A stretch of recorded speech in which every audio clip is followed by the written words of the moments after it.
I hereby introduce to you Mr. Michael Veazey. Today's episode is brought to you by the 10K Collective. The 10K Collective is a collection of men and women who are doing at least $25,000 a month on Amazon in the UK, US, Europe, doesn't matter, but that is the figure as a minimum. Now, why that figure? Because it means you get to meet with like-minded people who are serious about Amazon, who are doing well, and who are ambitious to do better rather than knocking around with newbies, which isn't going to help you if you want to scale up from 6 figures a month to 7 figures or whatever you're ambitious to do, 4 to 5 figures. We have people who are doing up to around the $250,000 a month mark. And as I say, the lowest is 25K. So it's still quite a big spread, but we have amazing things that get shared. You will get 30 minutes each, minimum of 20, 25, even in a really busy month. And there's only 8 to 12 people at any given meeting. So what do we cover in the meetings? Well, we cover topics from how to stay in stock, make more money by not missing out and not being out of stock, dominating a market and the mindset needed, handling whole container loads, how to predict stock needed, for example, how to get a product on primetime British TV for free, as one of our members did back at Halloween last year. So these are not prescribed by me, and it's not a set course. It is simply what comes up, what you need to handle right now to move your business forward. It's very simple, robust format. It's doing really well. We've got great loyalty from the members. I think out of 10 people that have joined it so far, about 8 are still with us after several months, which is a real testament to the fact that they're getting value, and there's a great feel of community, and we have a lot of fun. We take business seriously, but we also try not to take ourselves too seriously. We have a lot of fun. We're very open, and we have a lot of serious debates that actually result in people doing stuff and taking action, like opening up in America, like going to Germany, like, doubling their orders. I mean, serious action takes place as a result of these meetings, and it's also good fun. You'll need to be able to get to London, as well as doing 25,000 a month minimum, roughly in dollars, and it's application only. So if you want to check that out, go to amazingfba.com/mastermind. Make sure you click through to the 10K Collective page rather than applying for the Zero to Hero Mastermind, which is just for those who are just starting out. Thanks very much for listening. Now, on with the show. Ladies and gentlemen, welcome back to the show. I'm delighted to have with me a real sage of e-commerce, and much bigger than that, I think, in terms of online marketing and thinking, but very practical, applicable thinking. And that man is Jason Miles of Winning on Shopify. So if you want to have access to the increasing number of episodes I'm recording with Jason, and we'll be doing more because there is so much good stuff to get from this man, it's untrue, then get yourself over to amazingfba.com/Jason, MJAS for sugar, ONM, and you'll find that all there. So Jason, welcome back to the show. We are talking about digital goods, and it sounds incredibly exciting. We talked about this in a sort of big picture, which I think is important sometimes to change our thinking around. Let's get more into the nitty-gritty. We're starting to get into how to sell courses, and we're talking about moving the free line and Udemy and various things like that. Can you expand on some of those things for us? Yeah, happy to.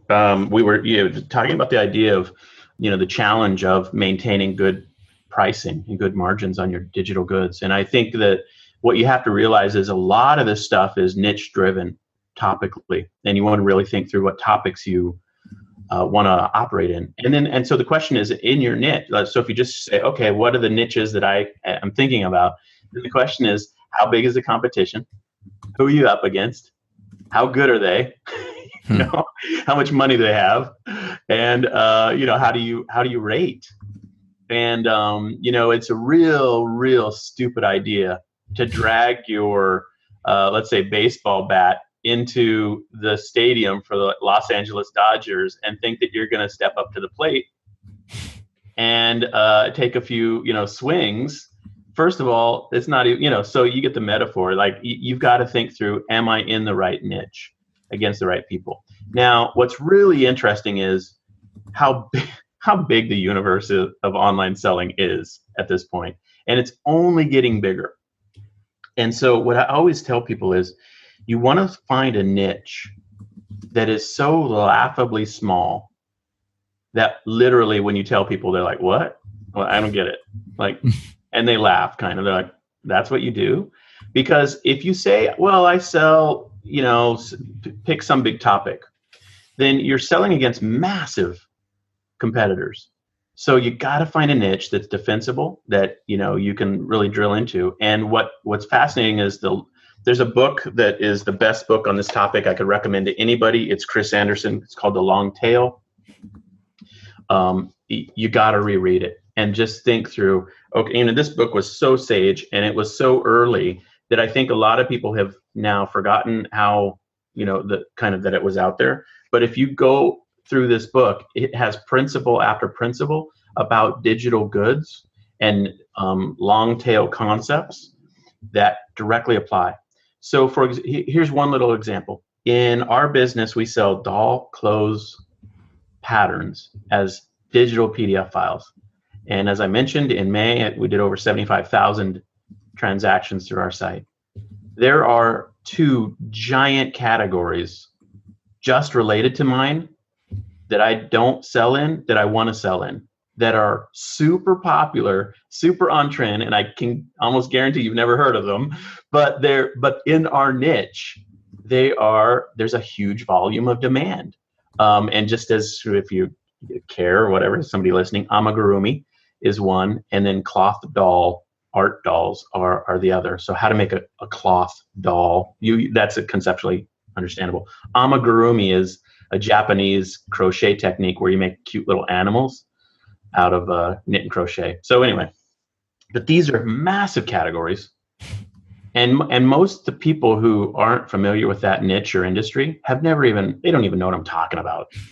You know what I mean? Like do you even know what I'm talking about right now? I have no idea what you're talking about, but I mean, I was about to say amigurumi. I'm like, is this a kind of hip 60s saying? Amigurumi, man. But I was thinking, this is probably Japanese, right? So yeah, absolutely. I mean, so way down the niches, way down the tail, idea. Right? Yeah, way down the tail. Yeah, is the idea.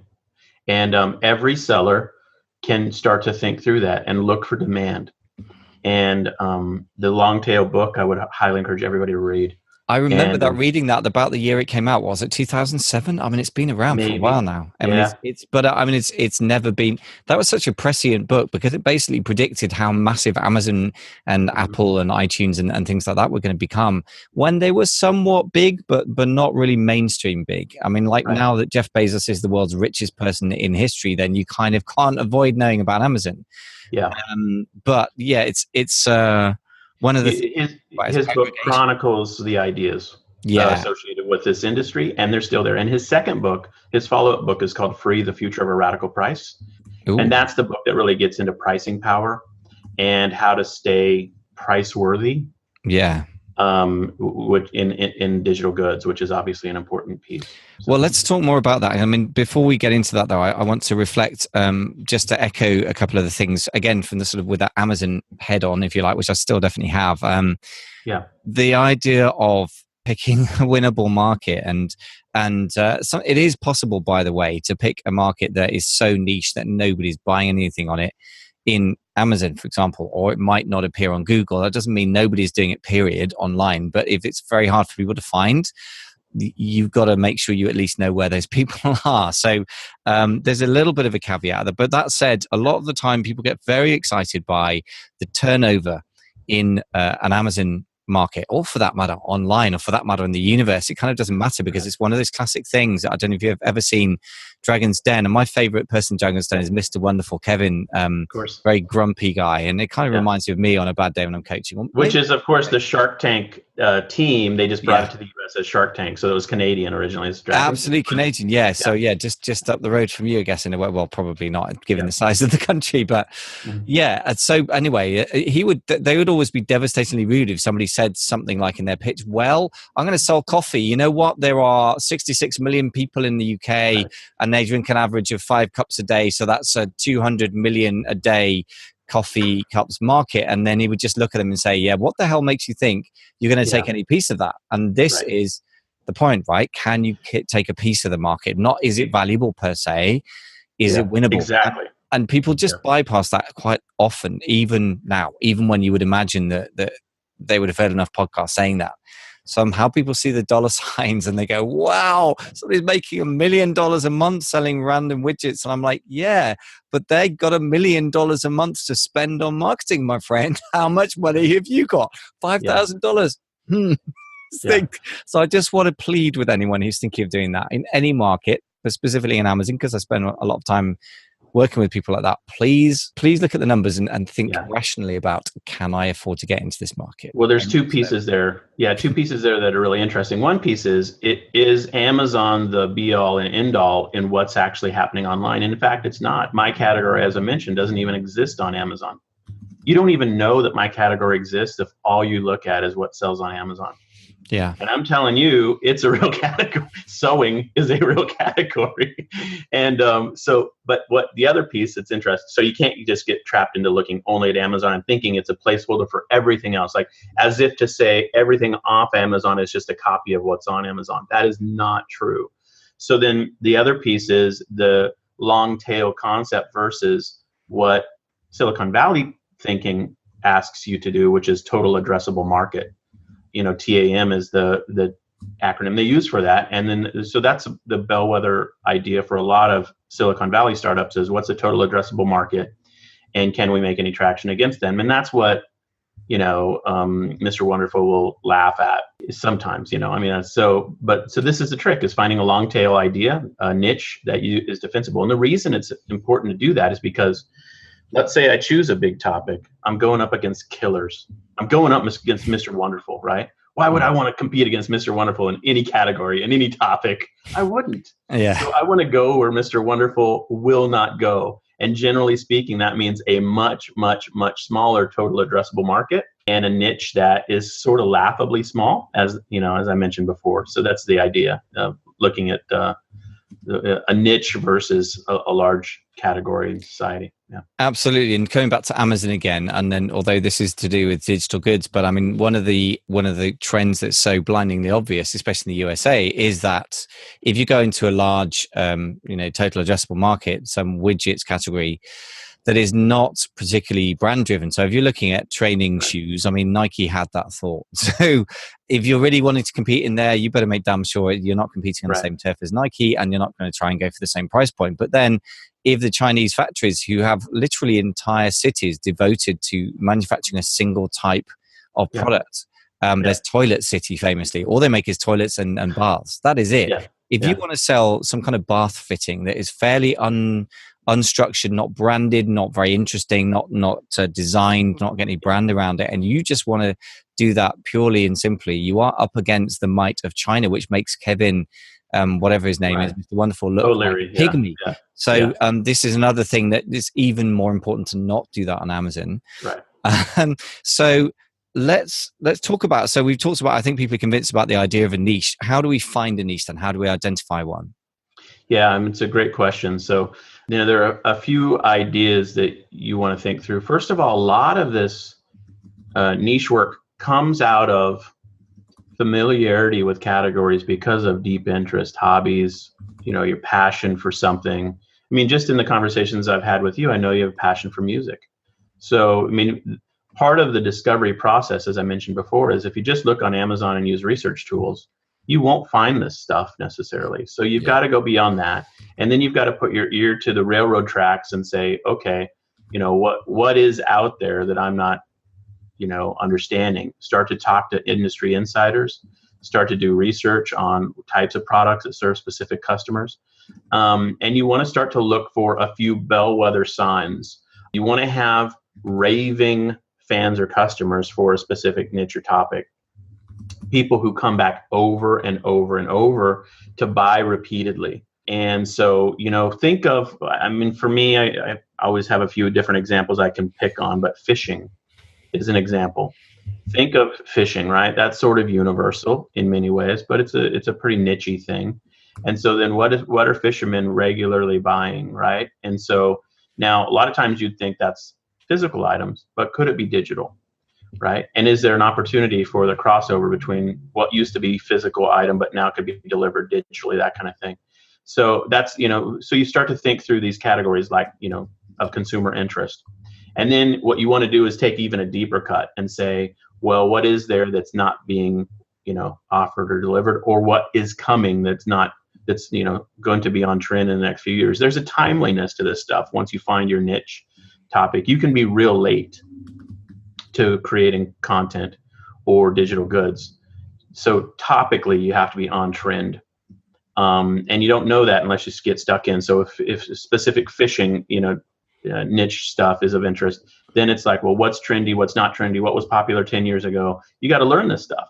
And you got to start to think, okay, what's going to be coming down the tracks, and how can I position myself for that?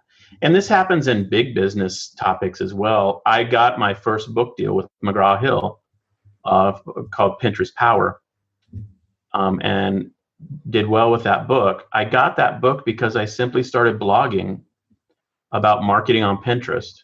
And the acquisition editors for the big publishers in New York were looking for authors that could write about marketing on Pinterest. Well, as it happened, the universe was real small in 2010, 2011, and my blog content rose to the top. I got a book deal. But so there's a timeliness to this stuff. So here's one piece I want to mention too. Once you drill in and start to discover a niche, hopefully that's answered a few of the ways you can do it. The other piece is quality versus quantity, and the ideas of hits versus not hits, and how do you actually make money through this stuff. So have we covered how to find a niche well enough, or do you want me to keep going on that one? Well, I think there's certainly a lot of interesting ideas, but I do think it's a very, very important question. I mean, I know for a fact from working with lots and lots of would-be Amazon sellers, and I say would-be because they never become Amazon sellers in many cases, because they get stuck on what the hell should I sell? Research. And I think it's partly because they're asking the wrong question. I'm always saying to people, look, stop looking for physical products in the first instance and look for the person in the pain, or the person, or what Andre Chaperon, the email marketer, would call the pocket of people. But it's the same idea. It's basically a who, not a what question. And I think that's the first thing. I love the idea that familiarity with categories because of a deep interest. I'm always begging people to find one. Some people don't seem to have any deep interest, and I always find there's very, very difficult clients to work with because they're not really passion. I have a theory about this. And I totally agree with everything you just said. It's exactly right. That is the mindset, is you find the people. But as it relates to people's passion, I've run into, because I've worked with over 15,000 students now on the Shopify training stuff. And I hear this issue come up, and I'll work with people on brainstorming ideas. But then I'll start to ask them, well, what's your industry background? What have you done for the last 10, 15, 20 years? Yeah. And they'll tell me. And then they'll tell me they don't want to have anything to do with that industry. Or they'll tell me reasons why they can't do something in that industry. And I always say to them, that's ridiculous. That's literally that's like taking your 10,000 hours that you spent in an industry that you know the most about, and literally saying, screw that. I don't care about that topic. I'm going to go figure out how to sell, plumbing fixtures, even though you've never been a plumber, and that's so ridiculous. This is the wrong mentality. So that's one piece of it. The other piece of it, though, I honestly think that sometimes when coaches or gurus or people like us are working with people and we say, what are you super passionate about? I think they have things that they're passionate about that they're not willing to tell us. And they might actually be super into, look around my office behind me. You see an old Tonka truck that was, that has my logo on it. I have beta fish over in the corner. I have little slot cars that I bought at a garage sale. I have topics that I'm passionate about and interested in that are sort of quasi weird, quasi embarrassing. Like, how many people are into slot cars where you set up a track and you have these little cars that run? Well, I am, and probably millions of other guys that grew up in the 70s in the United States. And so, you have to think through, those are the types of topics you want to start to drill into. I've seriously thought about doing a beta fish e-commerce business repeatedly because I love it. They're so cool and interesting to me.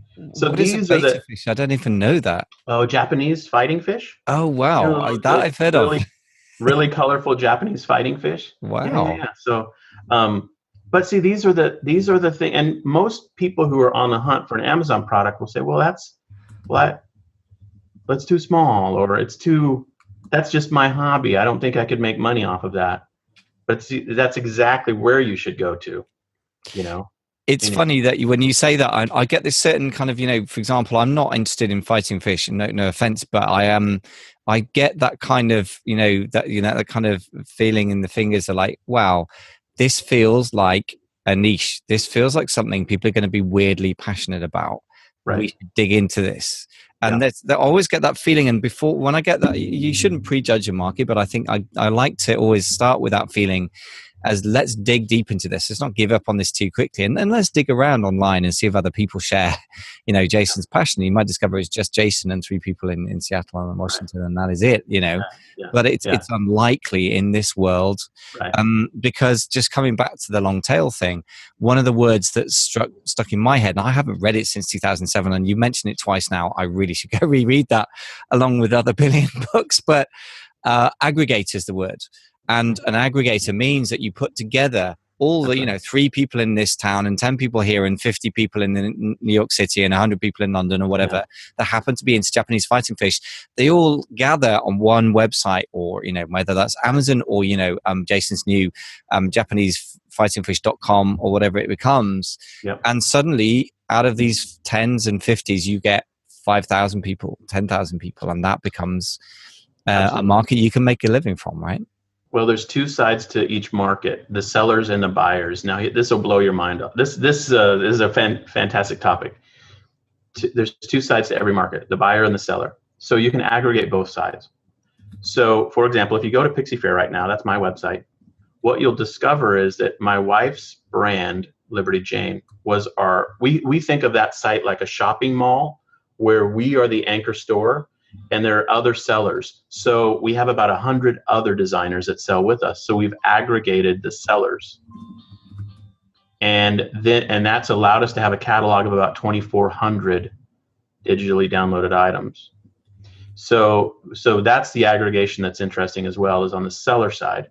And then aggregation on the buyer side is what you just mentioned, which he talks about in Long Tail, which is if there's one butterfly aficionado in your small town of 10,000 people, you can't you can't have a butterfly store. But if you have one of those people in every town across America and everywhere in the world, you've got a massive marketplace opportunity online. And that's the idea for aggregation on the buyer side. Yeah.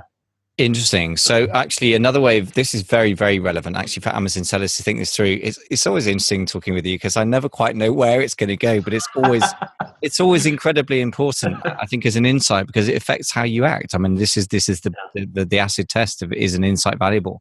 For me, aggregation on the seller side is what Amazon's done. They've created a marketplace like you guys did. You created your own marketplace, but Amazon has aggregated a bunch of sellers as well as a bunch of buyers. But one of the issues we have as the sellers is they've aggregated a lot of sellers in a very visible format. In other words, there are 16 listings or whatever it is, 14 on a mobile, whatever it is, of buyers for any given keyword out there that you can put in, really. So what do we need to do about that? The question is, can you envision a future in which Amazon grows so large that it's fractured? I mean, can you envision an online future in which Amazon is not what Amazon is today, where basically the categories have grown so large that other competitors come up? I mean, so for example, the only reason I am interested in Amazon at all is if they buy my website, if they own me. And if you go to things like Zappos or Fabric.com or 1-800-DIAPERS or Diapers.com, those are all websites that Amazon's purchased, but they didn't close them. They didn't shut them down. And so that's important to think through, is there will be a future in which effective, focused niche websites are immune to Amazon's influence, because the focus and the niche is so tight for such a good audience that, because at some point it's almost like walking into, like, I don't know about you, but when I walk into a bookstore, I only go to the business section. Well, if there was a bookstore that was just business books, I would walk into that bookstore every 2 days. So, but online, I mean, these are the questions of sorting and focus. And Amazon has gotten to a point of massive scale that's almost, I mean, think of it like the first department store in the world, which I believe was like JCPenney's. It grew out of a catalog business. Well, that didn't last. And I'm not saying there's going to be a demise of Amazon anytime soon, but I am saying that what Amazon has created is basically so huge, so massive, that it creates reasons why people might consider not being on it. I mean, as you just described, the race to the bottom on the product seller side, that's incentive for anyone who wants to be stuck into a category to say, can I survive off Amazon? I mean, it's a really interesting question to think through. And where will all this be in 5 years or 10 years? So, I mean, it's something to think through if you're really passionate about a certain topic. So it certainly is. I mean, I think the seductive power of Amazon for both the sellers and the buyers actually is kind of this aggregation of both, I guess, that we've talked about, isn't it? That they've got so many buyers there that sellers want to be there, and there are so many sellers there of so many different things, including Amazon as the lead brand and with a huge, in-house selection, just massive. It's still half of the revenue that they generate on the retail platform. Yeah, that's hugely attractive to buyers. So I guess that's the upside. And as you say, when it gets big, the question for the seller is, what would be the reason you would consider taking your own whack at a category off of Amazon, and how could you do it?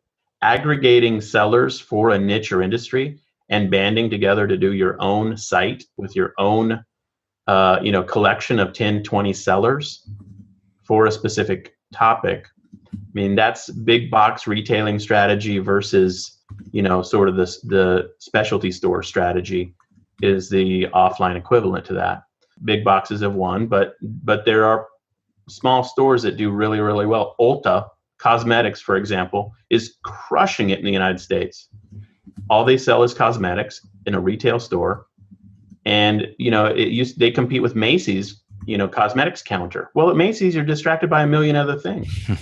When you walk into Ulta, all you see is cosmetics. These are so that's an offline equivalent. The online equivalents, I think, are out there as well, which in the future, I think will become more and more obvious. So, wow, this has gone very deep as usual. Let's just go back to some, perhaps for people who are just considering plunging from physical products into digital products. Let's get back to some more basic things. Let's talk about pricing, because there's a theme behind a lot of this stuff, which is that you were saying, as you quoted at the end of the last episode, that Stuart, who was it now? The information brand. Will be free. Stuart brand. That's it. So that has a pressure downwards on the price of digital goods. Then there's a downwards pressure on the price of physical goods on Amazon because of the aggregation of all those sellers from China, particularly because they have a lot of capital, they have a lot of production capacity. Amazon has a big sort of comparison site. All of that pushes down on the prices all across the board. How do we defend our price? I think the biggest question that you have to ask yourself is, what's the competition for the information? Now, if you've got a secret recipe that a million people want, and you're the only person with the secret recipe, you set the price. But that, as soon as the second person has a secret recipe or some equivalent recipe, then you've got a price war. So then, so demand for information is one thing.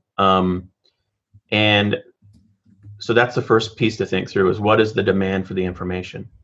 I'm never a proponent of being a race to the bottom participant. But if you're going to be in a race to here's a traditional example of this related to pricing. Encyclopedia Britannica used to be sold door to door, and people would have them on their shelves. If you were middle class or upper class, you'd have a set of encyclopedias. If you were lower middle class, you couldn't afford them, so you go to the library, like 100 years ago or whatever. So that was a $600 million a year business at its heyday. And then what came along? Well, Encarta was launched by Microsoft, a CD-ROM drive that had encyclopedia information on it. That line of business was $100 million business for Microsoft at its heyday. So it cut the total value of it drastically. Well, what came along after Encarta? Well, Wikipedia. Wikipedia has basically the lowest price possible, which is free. The only thing lower than that is if I actually give you money to consume my content, which is hard to pull off. But you get the idea. So then the question is, well, okay, in the race at the bottom on that one, the winner is the one that has the free item. So the question is, can you have the free item and survive? Obviously, Wikipedia is putting out all the time on the top of its site, please give us donations. It's trying to operate on this basically a charitable basis, right? So then the question in your category is, can you give away free information and monetize in a different way? You're doing that right now through this podcast. You already described that, right? Yeah. So give away the content for free, monetize in a different way. And that's tried and true. That goes back to Free, The Future of a Radical Price, the other book by Chris Anderson. And he gives, I think, 20 models of pricing strategy related to how to monetize free, which, I mean, that list by itself, and I apologize, I don't have it in front of me. I was looking for the book on my shelf behind me. I couldn't find it just before we jumped on. But that list of, I think it's 20 ways to monetize free products is genius in that book, and worth looking at. But you've got to ask yourself, can it be defensible? Now, the best way to make it defensible, just to cut right to the chase, is to create a brand that people trust and that they know, like, and respect and believe in. Once you position yourself as a trusted deliverer of product, that's, information, then you've got a position that you can defend. Can you get that trust with an audience? And can you deliver a product that wows people? If you can do that, and you can lower the price to make it free and do cross subsidies where you have other ways you get paid, then you by all means do that. If you go to Pixie Fair, as our classical example, every Friday I give away a free one of our products for free as a digital download. You can get it for free. It's normally $3.99 to $8.99, and on Friday it's free. Well, every Friday I have 10 to 13,000 of those downloaded, and so, but I monetize in other ways, right? So, I mean, these are the ideas you want to think through. You want to create a catalog business, typically, where you've got a lot of things that you can offer people. And you want to have high quality, although in a catalog business, people want and are willing to take items of all different qualities. And that's important to think through. It doesn't always have to be perfectly well made or put together, especially if it's a hot topic or a new thing or something that no one else is putting out there. If you're the only deliverer of how to do something, and it's just a crappy looking Word document that you didn't format well at all, but you saved it as a PDF and it looks like garbage, but it's the only thing on the internet that delivers how to do something, people won't care. Right? Yeah, I think that comes down to a book from another very, very good business book, which is, again, quite dense and by a grown-up business person, not just a marketer who's got one idea that they're spinning, which is the idea of the minimum viable product. And exactly. The key is to really hear all three words. People often hear minimum product and that or minimal product, and that's not really the point.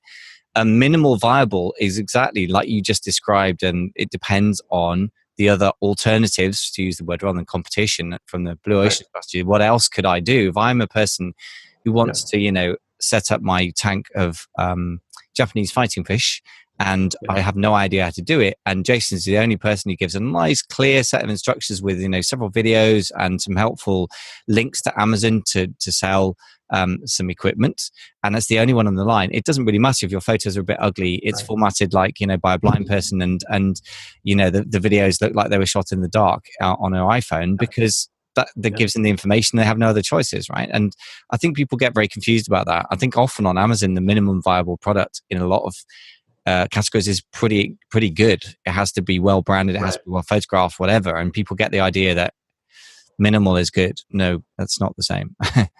Yeah.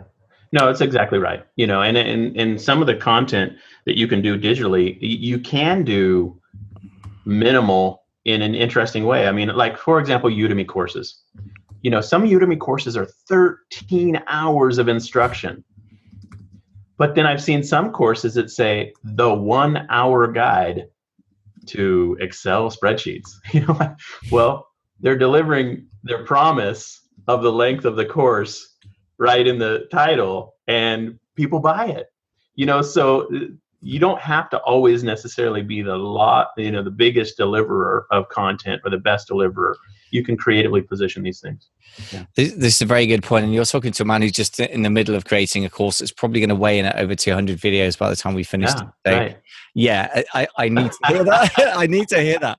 So tell us a little bit more. We've talked to you. If you've got a little bit of time to just tell us as a sort of wrap up, begin to bring this one home, because it's such a huge topic. And Very thought-provoking. So we've talked about basically how to find a niche market, which I do think is so important, that everyone gets obsessed with how to do marketing before they even have any idea of how to find a decent market. But having found a niche and decided you're passionate about it, there are other people who are passionate about it. The competition is manageable, it's defensible, and if you can get the great product out there because you really understand it and care about it, and you believe there's business to be had here, what's the next stage with marketing that? Yeah, obviously most people's mind immediately goes to the thing they fear the most or don't understand the most, and that's traffic generation, right? So how do you get traffic? And there's tried and true strategies for that. I mean, obviously that's multiple podcasts that we could go into, but I will just I'll say that there are a couple elements to it that I think are interesting to me. One element is the idea of influencers, and influencers have, in essence, in the last 2, 3, 4 years, mainly because of Instagram and YouTube, influencer marketing has become a thing. And I just am, for my book coming out, Instagram Power, I just talking to a guy who he manages 2 Instagram accounts for his dogs. One dog has each one has an account. Now this is the interesting part. As soon as they got to 50,000 followers, the day they got to 50,000, because it happened on separate days, he started getting, he said, like 8 to 10 influencer offers a day. Wow. Where influencers, and he's the influencer, and these are product sellers, marketers saying, hey, would you give a shout out to doggystreats.com or whatever, like dog chow food company or whatever it is. And so the influencer marketing world right now is fascinating. So let's just go back to our example. Let's say that you're passionate about the Japanese fighting fish, which of course I don't fight, by the way. I just have them. I wondered vaguely. No, I don't fight them. In the water, yeah. No. Let's not fight our Japanese fighting fish. They're called beta fish, by the way. Anyway, so let's just say that I wanted to actually have a product that was physical or digital or a combo, right? One of the smartest things I could do is go find the influencers that are already out there, that already have the proven YouTube channel, the proven, Instagram account, the proven Facebook group, and talk to them about the idea of affiliate marketing, cross-promoting, some type of paid placement. You get the idea. Just having a conversation with them and allowing the influencers in any space to weave you into their universe. That's one of the best on-ramps. And those deals, like on Instagram, those deals are frequently, hey, I'll send you a bag of my product if you'll give me a shout out. I'm like, okay, all right, here's your, or here, I'm happy to give your audience a free copy of my ebook if you'll give a shout out. Okay, here it is. So these are not complicated deals necessarily, especially on the low end of it.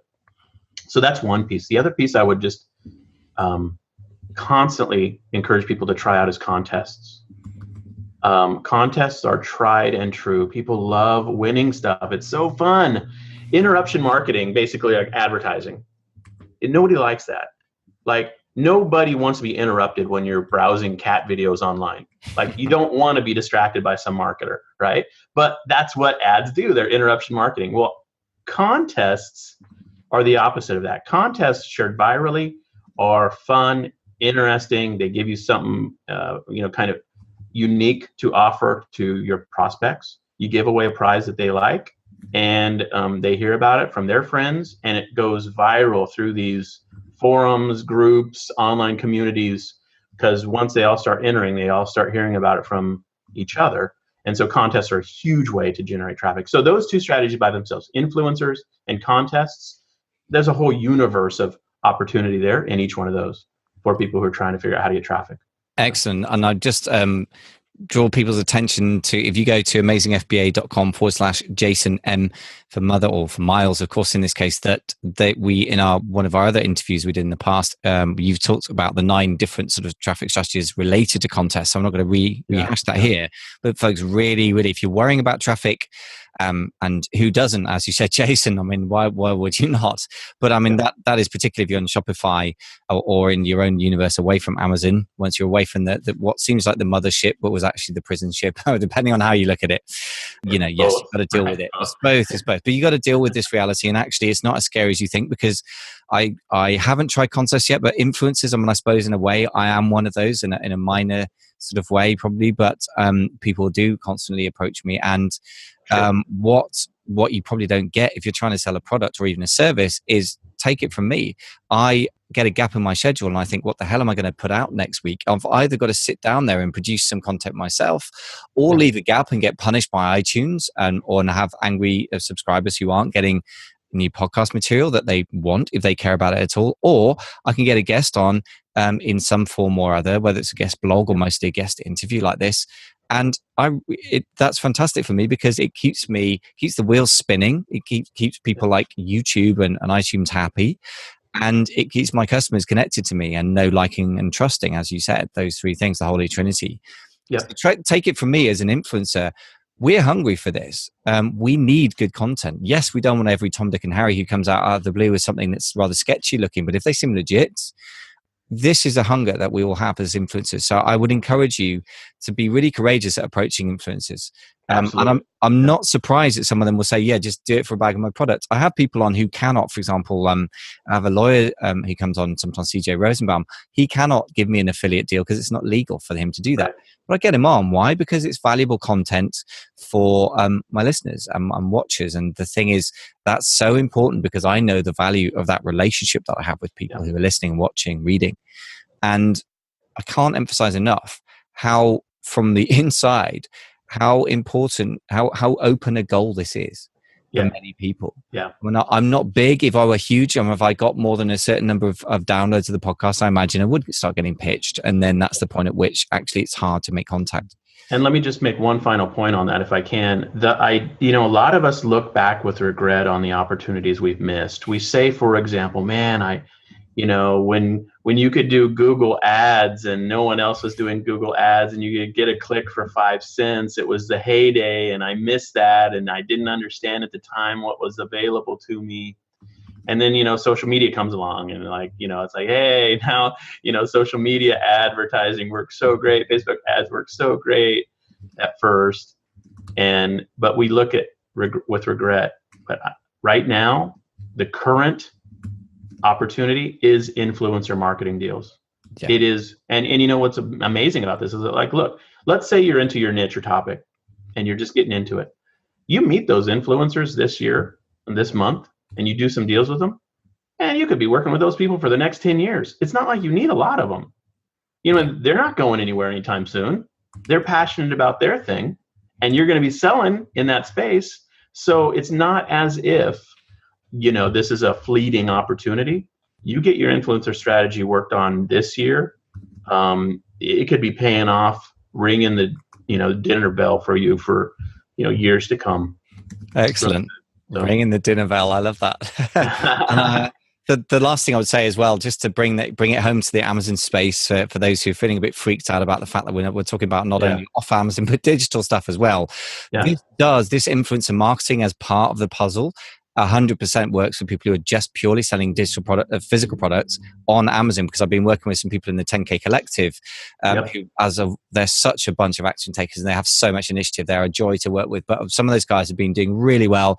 Somebody's had an Instagram influencer they work with, and they've had some hits and some misses, but one of them, they just killed it with just some, we've had somebody got something on the Jonathan Ross show, which is a TV channel which has several million people, and that ripped through a load of his products. But this was another example of somebody who's just been on Love Island, but was not one of the major winners, but sort of a minor celebrity of the moment, and they're selling I can't even remember the product, and they just put one post up on Instagram and it moved hundreds of units. I mean, it really was that effective, and it didn't cost them a lot of money. I don't honestly remember.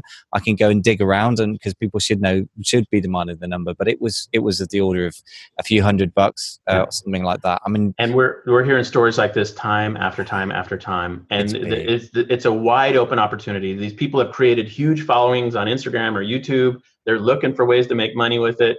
You're coming along with information or physical products, and they're more than happy to entertain the conversation with you. And so, yeah, it's big.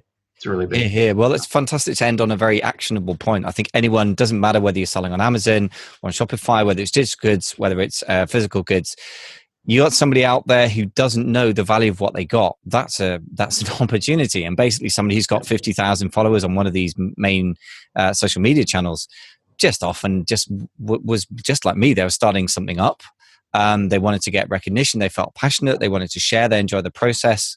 They don't necessarily even have a business-like brain about it. I mean, at least I started with the idea that I might monetize it. A lot of people don't even have that. Sure. So, yeah, can't emphasize enough. So great to leave it on such a positive and actionable note. Jason, as ever, incredibly thought-provoking. I've got loads and loads of notes. I was promising myself not to do that. So, folks, if you hear the tapping in the background of me typing, forgive me, but it will mean that the show notes are that much better. As ever, they are at amazingfba.com/Jason M. In this case, the first name of the guest and then the last name initial. So, Jason, a couple of wrap-up questions. First of all, where can people find out more from you if they want to learn more of this good stuff? Yeah, winningonshopify.com is where I blog and we do our video content, that kind of thing. We have trainings on all kinds of different topics. Are doing a social contests, Take Action group actually this next month. So we're always doing stuff like that. Winningonshopify.com. And then hit me up on Instagram. I'm hanging out on Instagram these days, and on Facebook. Those two spots you can find us and go from there as well. So fantastic. So Jason, just remains for me to say many, many thanks for such a thought-provoking and also very actionable stuff. It's amazing. Yeah, it's an honor. Yeah, thanks so much for coming.